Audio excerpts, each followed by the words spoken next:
So when we think about the different races, the categorization, like white people, it came about in the 1600s where, Americans had come into the U.S. and caused a genocide to get rid of the Native Americans. And then they needed people to make themselves rich. So you bring in Africans and you enslave them. And so the distinction between the African enslaved and the white slave holders, you use the concept of Christians. So the white people were Christians and then the Africans were non-Christian.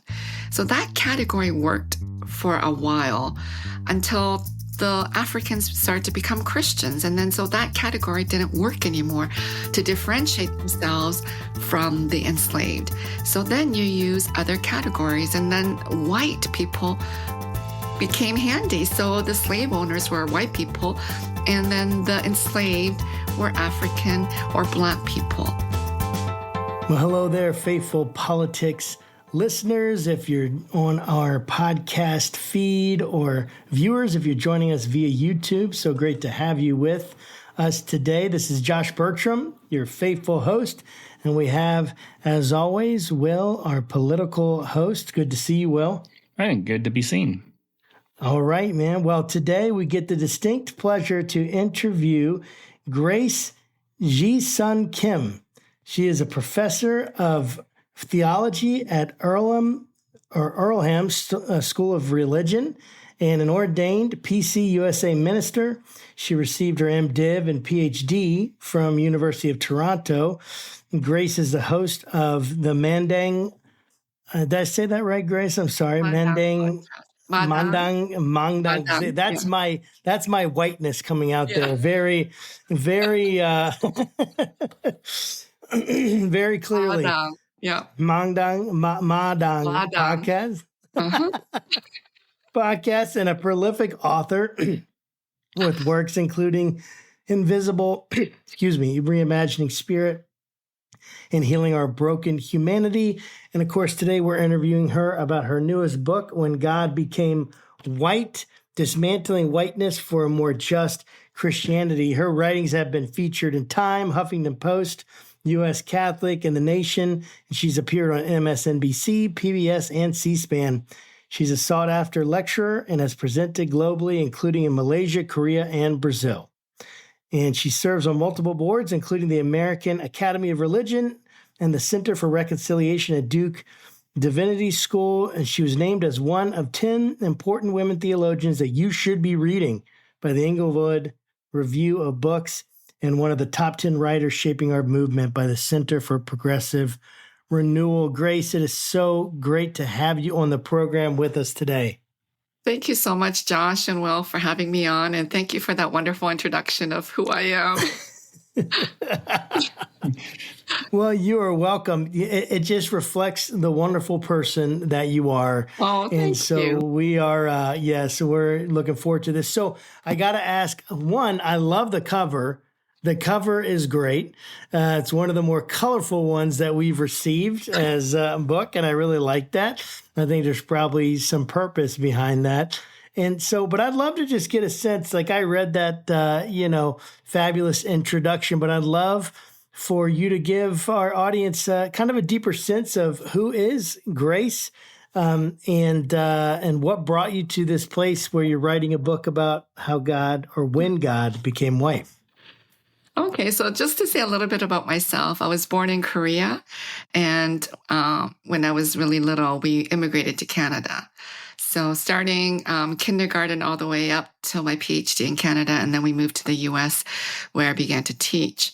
So when I think about my own life story as a child of an immigrant and being an immigrant, it is really shaped by these experiences of racism as a Korean American, and also sexism as a woman. So those two kind of have a big impact on my own theological journey and how I understand who God is. And so I've written many books, and the latest one is the one you just held up, When God Became White, because I'm trying to make sense of this whiteness, how it plays out, not only in the greater society, but also in our churches, in our faith communities. So I'm hoping that this book will be helpful for people of color who are also struggling, trying to make sense of who they are, how they're created in God's image in light of whiteness, and also to white people, because, I have lots of solidarity and support from white people, and many white people actually don't understand the fullness of what is happening in our society and in the church. So I'm hoping that the book will be able to address all these different audiences to help us understand and help us to move forward. That's awesome. I love Korea, by the way. I met my wife in Korea, in South Korea. Oh. She was teaching down in Masan, and I was doing some government work for in Incheon. It's such a beautiful country. Thank you. But, was she Korean American, or is she? No, she grew up sort of in the cornfields of northern Indiana. Oh, okay. A foreign country to many. Yeah, a foreign country to many. She was teaching English there for a year. So, anyway, but I guess just to kind of maybe set the stage, and we're going to be talking about whiteness quite a bit. Can you classify or maybe define what it means to be white, or maybe just whiteness, kind of in general? Well, it's pretty in-depth, but I think when we think about race, so there's white people, Black, Asian, South American, we think it's a biological thing, that biologically we're very different. And so that is how white people have used race as a power tool. And so when you're using these notions where it's a social construct, then that's what whiteness is. So when we think about the different races, the categorization, like white people, it came about in the 1600s, where Americans had come into the U.S. and caused a genocide to get rid of the Native Americans. And then they needed people to make themselves rich. So you bring in Africans and you enslave them. And so the distinction between the African enslaved and the white slave holders, you use the concept of Christians. So the white people were Christians, and then the Africans were non-Christian. So that category worked for a while until the Africans started to become Christians. And then so that category didn't work anymore to differentiate themselves from the enslaved. So then you use other categories, and then white people became handy. So the slave owners were white people, and then the enslaved were African or Black people. So this is how the racial categories happen. And so when white people use this as white privilege and white supremacy, that is what is being played out is whiteness. These social constructs have been used to say one group, white people, are better in all aspects than the rest of us people of color. They're smarter, they're better people, because we associate white with good and dark with evil. They're better Christians. And then, then it leads me to the book, When God Became White. And so this reinforcement of whiteness to say that people of color need to be oppressed, marginalized, subjugated, and obey white people. So it was a clever construct to keep people of color in place. And so to maintain the status quo. So we have to kind of understand this. And the book just came out, and strangers on the internet, which I never expected, are saying comments like, oh, we don't need this concept of whiteness. I didn't come up with it.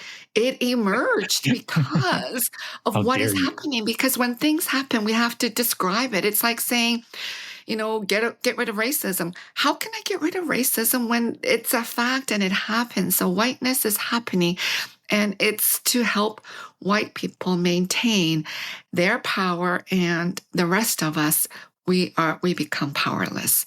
So we have to keep that in mind. And just as, when I fight sexism or patriarchy, what some men used to say, oh, you hate men. This is not like, I don't know where people are getting these concepts. I'm married to a man, I have 2 boys. We are against these constructs that subordinate women. So I'm against patriarchy. I'm not against men. In the same way, when you're fighting whiteness and racism and white supremacy, we as people of color don't hate white people. It's the whiteness that is perpetuated in our society that keeps us subordinate. That's what we're fighting. So people have to recognize these terms, because by social media, I know when white people are commenting, these white people, particularly men who I have no idea who they are, and I know they didn't read my book, are saying that I feel like telling them, this is why I wrote it, because of your comments. And you must go and read the book to understand, get a deeper understanding of who you are and how this is all being played out in our society.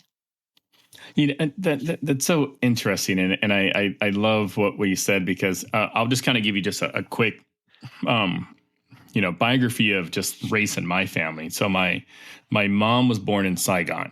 My mom is Vietnamese. And my wife is white.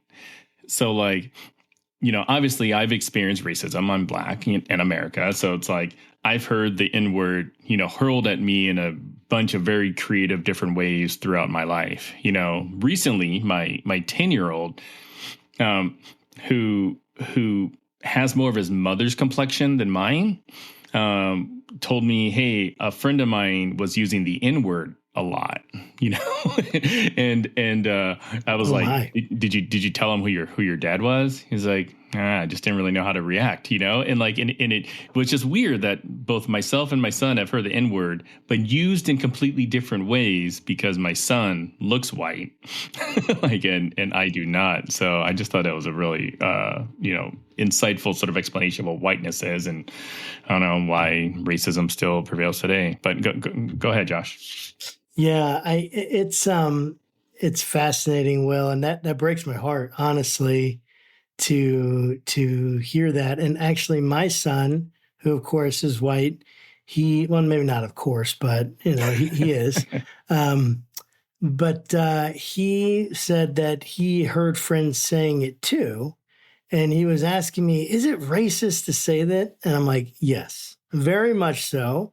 Do not say that." I was like, here are some people that you can talk to about. You were one of them, Will. You could talk to Mr. Will, and you can ask him about the word and ask him about what that feels like. Or you can talk to your uncle, John, my brother-in-law is Black, and ask him about that. But you need to be very careful, and that's not an appropriate word. So it kind of leads into this question of like we're thinking about superiority and the way in which this was presented and the different ways in which it was presented, right? One of them is linguistically, right? So you get words that become words that can be used to suppress and words that can be used to oppress, right? And then though, there's also media. And one of the things that you mentioned and talk about in your book is growing up with this popular painting, Head of Christ by Warner Sallman, right? And for those of us who don't know what that is, you can look it up. But it's kind of, you'll see it a lot in the MAGA, you'll see a MAGA hat on it, nowadays when you look. But it's basically Jesus looking up, and he's very white, very pale complexion, long, nice hair, almost blondish, light brown hair. And this idea of, this was Jesus, which is probably the furthest away from what Jesus looked like as you can get.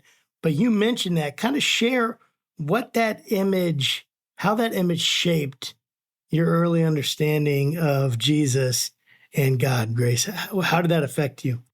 Well, let me just go back to about the racial slurs. When young kids do it, because they did it to me, I started kindergarten in Canada. They start young. It's a learned behavior, and they're learning it within the household and in the community. So that's why we have to teach them young. We have to tell them that racism is unacceptable, that we are all created in God's image, whether you are Black or white, Asian, Hispanic, Native American, South American. We are all created in God's image. So we have to teach them really young, because kids, it's a learned behavior. And then if we don't teach them young, it just continues on, and you get something like MAGA, where, the president goes ahead and thinks it's okay to do whatever he's doing.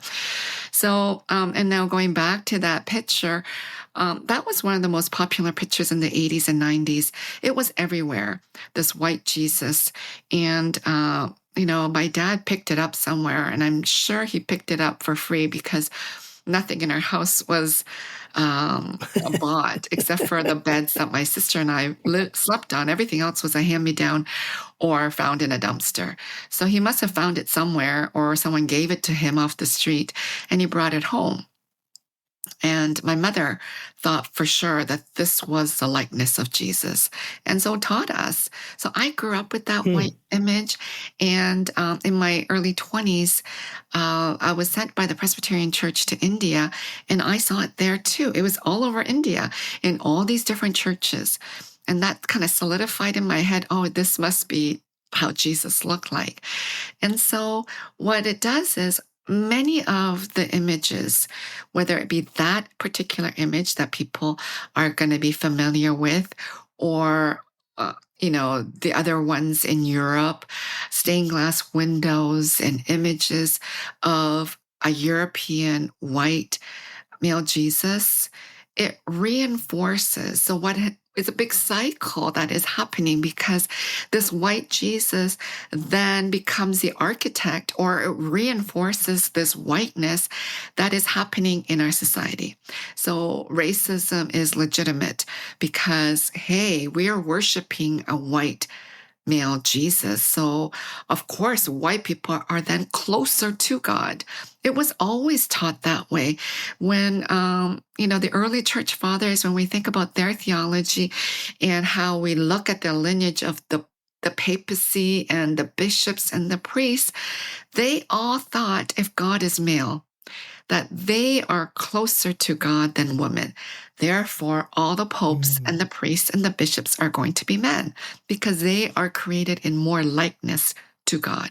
And so this big cycle of likeness, and then it legitimizes those who don't fit the white male mold to be then oppressed and marginalized, and it feels okay to do it. So we have a lot, within Christianity and in other religions that uphold the white male God. We have a lot of unpacking to do, deconstructing, and then reimagining, because none of us have seen God. And those who have ever seen Jesus over 2,000 years ago, we don't know. There were no cameras. But most likely, as a Palestinian Jew, he was probably darker skinned, probably really ragged, because, he was a homeless person roaming around, and personal hygiene wasn't an invention until recent times. So he probably smelled, he probably looked dirty. He probably is like what John the Baptist looked like. We somehow have a vision of John the Baptist looking horrible, shaggy, hair all messed up and smelling and wearing these weird clothes. Probably Jesus was similar, because both of them kind of roamed around in that Palestine area. And only when Christianity got so embedded by the white European rulers and emperors that they whitewashed Jesus and made him into this pristine, kind of clean, combed out hair, clean white clothes to look like themselves, because it then reinforced their own colonial mind, their own legacy of war and domination and subordination of people of color. So we have to understand this big cycle that is going on, and we have to break this cycle if we're going to kind of stop racism within our culture, in our society, and in our churches. I'm curious, like, and I'm asking this question as a person of color, but like, why should we care what Jesus looks like? I mean, if you think of Christianity, big organization, big faith community, Jesus is going to be fine, no matter what he looks like, and the people that are believers, should have enough faith and confidence that God's going to take care of us all. So I guess, like, why would it matter that Jesus, looks white in paintings, even though, genetically, ethnically, we can kind of infer that he probably wasn't as white or pale skinned as he's portrayed? Well, that's a good question. It's because he was misportrayed. And we recognize he was intentionally misportrayed to reinforce whiteness, reinforce white supremacy. If he was portrayed the way he actually looked, then we wouldn't have this problem. But because he was whitewashed and transformed into becoming to look like the emperors, the Roman emperors, Constantine and all these white Europeans, that's where the problem is. And then that gets projected to God. So we keep saying Jesus is the Son of God. So if he's the Son of God, then God must be a white male. We see these paintings in the churches in Europe, and then they get transferred into other places around the world because the white missionaries took a missiology of whiteness with them. Then it continues to say God is white. And if we didn't say God is white to man, then we wouldn't have a problem. But because it's problematic, because it reinforces sexism and racism, then that's a problem. So we have to, and I would say it's not just a problem, it's sinful. Racism and sexism is sinful. I think the churches are very scared to name it that way. We say it's a problem, but actually it's sinful because God loves everyone and we are to love everyone. And if we cannot love everyone, then we're not loving God back. And that was just 2 simple commandments that Jesus said. There's so many commandments and laws, you can't remember them all. So just remember the 2, love God and love our neighbor. But if we cannot love our neighbor and we continue to engage in craziness like war and genocide and enslavement, then this is a problem. So that's why this whole notion, your question is valid, and it's so important because people in the pews are not questioning this. So some of the comments is, you can have your Asian God or Asian. That's not what I'm proposing in the book. So that's why I know people aren't reading the book. So I always want to say, but I don't want to engage. Very offensive as well to ever say that. Because if they read it and then they were engaging with the content, that's one thing. But like when they are saying nonsense, and I don't want to engage and waste my time, though, the official thing I want to make to all these comments is, this is why I wrote the book, because you are perpetuating all of this evil. You're treating me as someone that's not important, as, because I'm less than, because I'm a woman, and I'm less than because I'm a woman of color. So this whole cycle needs to be broken. And that's why we need to question, why is it so important that we kind of dismantle this white male God? For 2,000 years, in the name of God, white Europeans went around the whole world to colonize so many. And in the process of colonization in Africa, in Asia, and South America, they murdered so many. And here in North America, we know 98% of the Native American population was murdered. So, and they did it in the name of God. The Pope said, go ahead. We need the land, manifest destiny. That was a legitimate thing for the church. So we have to look back at all the evil and the destruction and the murder and the killing that we have engaged in in the name of God. and repent of this, and we have to move forward. Otherwise, we're going to continue to do this. And we see it being done in different parts of the world right now. So we have to, this is such an important topic. It's life and death situation. It is really, I begin the book that everything is connected to race. And I think so. I didn't think that way when I began the book, but as I wrote the book, I realized it is. Because the way we think about who God is as a white male really determines how we behave. When lawmakers create these laws, anti-immigration laws and, Islamophobic laws and sexist laws against women, we know they have a white male God in them. Whether they have left the Christian faith or not, it still informs them because we uphold this white male notion. We keep saying we're a Christian country or whatever it is, and misunderstanding the whole understanding of who God is and how they're misusing this whiteness to continue to kill Black people and other people of color. So we have to stop this. It's a life and death situation here.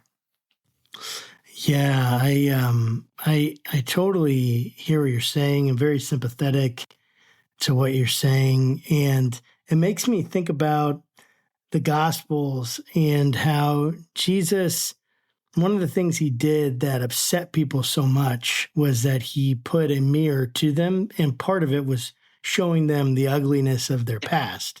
Things when he would even mention things like Gehenna, which would have been a way of bringing to mind like something the equivalent of what we would say like 9/11 or COVID-19 or slavery or any of that. It's one word that brings a whole host of things to mind of their sacrifices of their children to the god Molech and to the Baals and how some of the ugliest parts of the Israelite past he put to them, how they killed the prophets, how they were in line of the same people that they said they were trying to be against. They were perpetuating the same kinds of injustices, and he would put that mirror to them, and it ended up getting him killed. They killed him and turned him over to Rome because they hated so much what he was doing.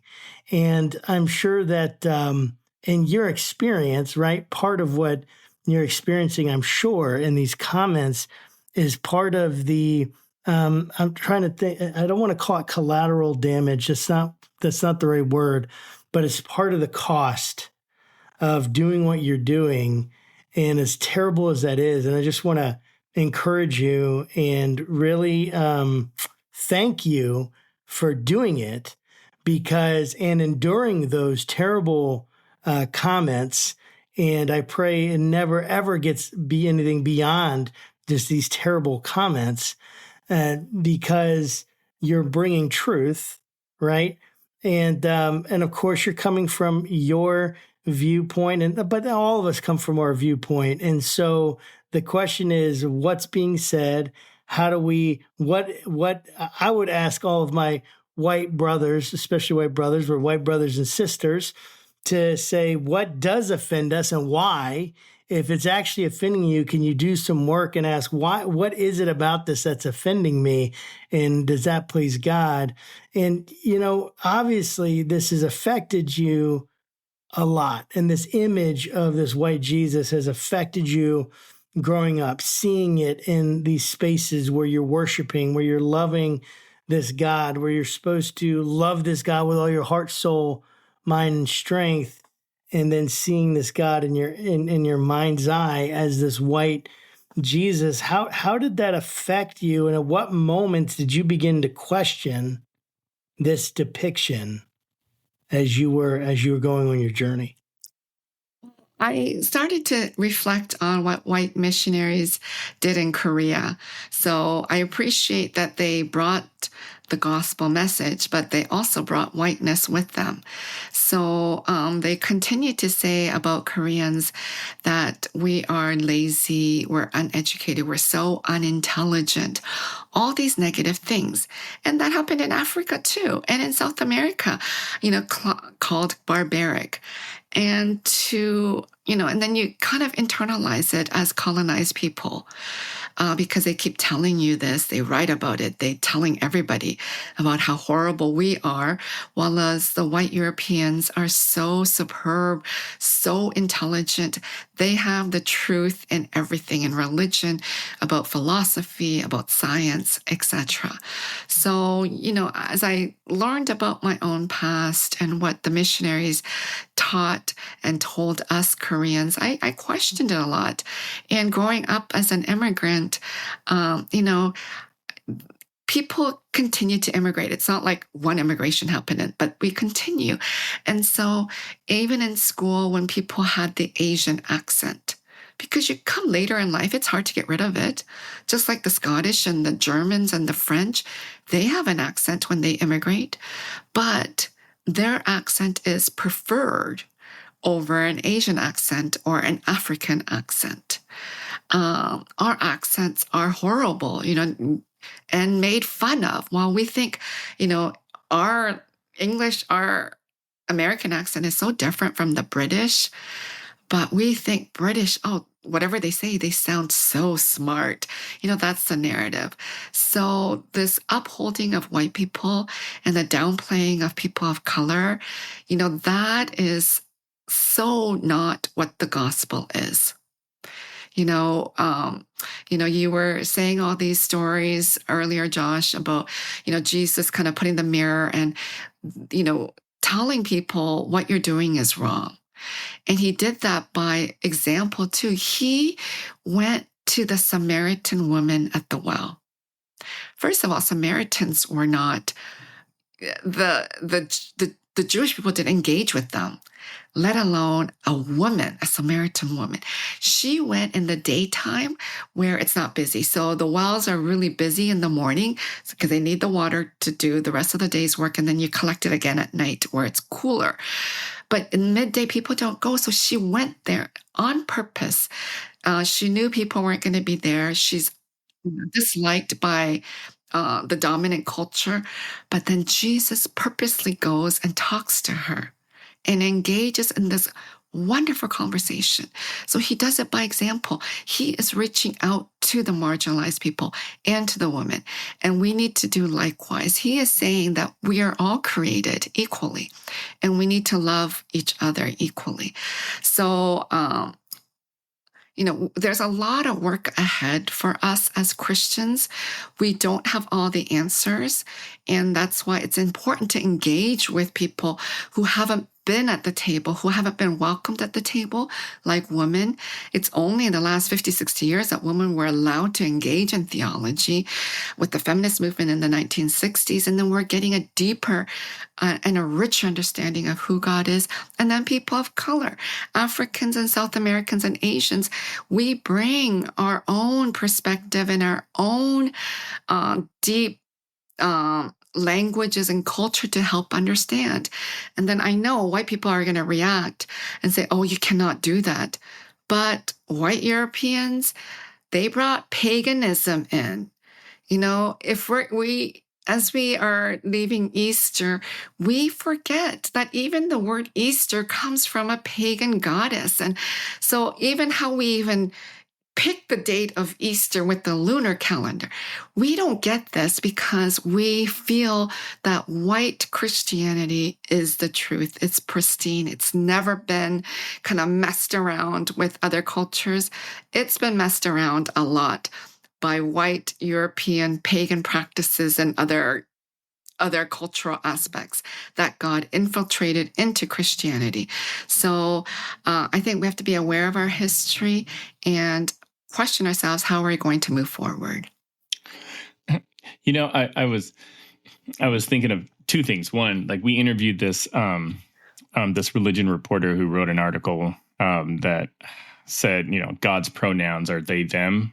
Which was sort of like, I think, intentionally designed to be somewhat controversial, but like he did a really great job sort of explaining why that is. And The second thing that made me that came to mind as you were talking was about, and this is going to sound weird, was about like the Deadpool Wolverine movie that's coming out. So I'm a big Marvel fan, and in the preview, the song in the trailer is from Madonna's song "Like a Prayer." And I don't know if you remember the music video from that, but the music video portrayed this like Black Jesus character. And I remember at the time, it was like, I mean, it was almost like tan suit Obama level, craziness, because everybody was sort of flipping out. And I wonder, like, what would be the effect you think would occur if like all these major denominations said, okay, if you've got a picture of white Jesus hanging up in your church, or white Jesus on a cross, I need you to take it down and replace it with, I don't know, either nothing or, a more ethnically accurate color. like what do you think would happen to the church as a whole? Okay, so I guess I could wrap up with this one, the whole entire interview. I think last year I was in Palestine and Reverend Otis Moss was there, and I was telling him, oh, my book is coming out. I'm so excited. I'm so excited. He goes, this is such an important topic because everybody says, oh, okay, then go ahead if you want to talk about a Black Jesus, right? Go ahead. And then once you say to them, okay, then go and put a Black Jesus in your church, they all go, oh, we can't do that, right? We can't do that. People get really uptight if it comes to their own church. So I don't know. I think it'll be a good, we'll have to see what happens, but I think it'll be very challenging because even in our liturgy, in our hymn books, we have this white, fair Jesus. I know some of those fairest Lord Jesus and, washed by the blood and we're made clean white, all these white images, Jesus as the Lamb of God, a white Lamb God. So even in our liturgies, we reinforce whiteness.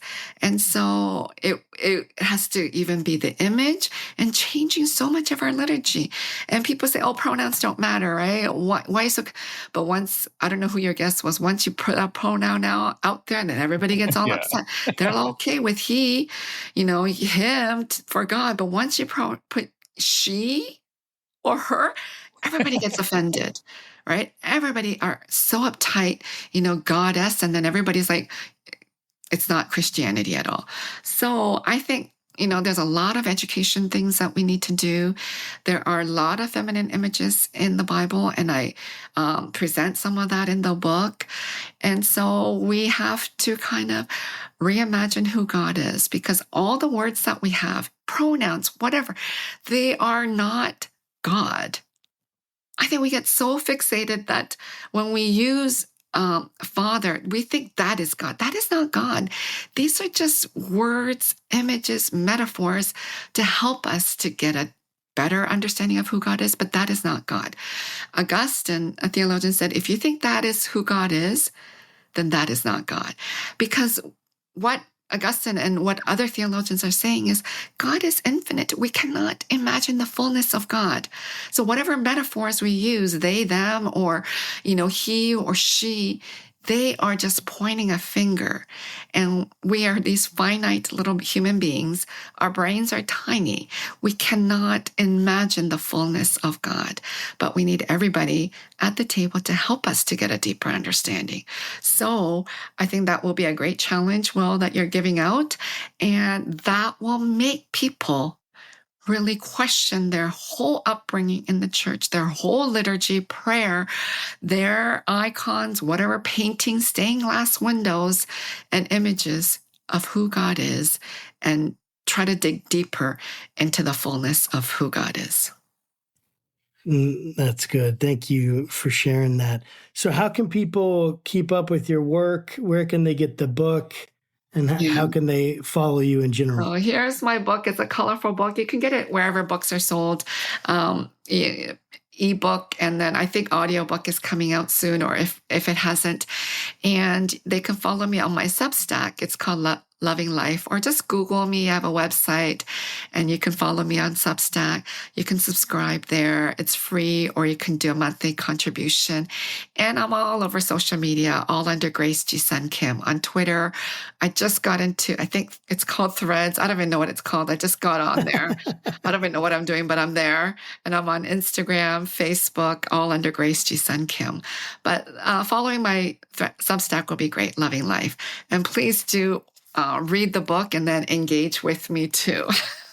And it was a pleasure to be with you on Faithful Politics. Thank you so much. This has been a wonderful conversation. Yes, absolutely. It's been a pleasure for us as well. And you heard it, folks. So please pick up the book wherever books are sold, and make sure you follow Grace on social media and in all the different areas. We'll put links to that stuff and in also, the description. You can follow me on my podcast too, Madang Podcast. It's sponsored by Christian Century. So if they cannot remember Madang, M-A-D-A-N-G, then just go to Christian Century and you can find it there. So thank you so much, Joshua. This was a great pleasure to have a conversation with you on my book. Absolutely. Same here. Well, guys, thanks so much for joining us. And until next time, keep your conversations not right or left, but up. God bless.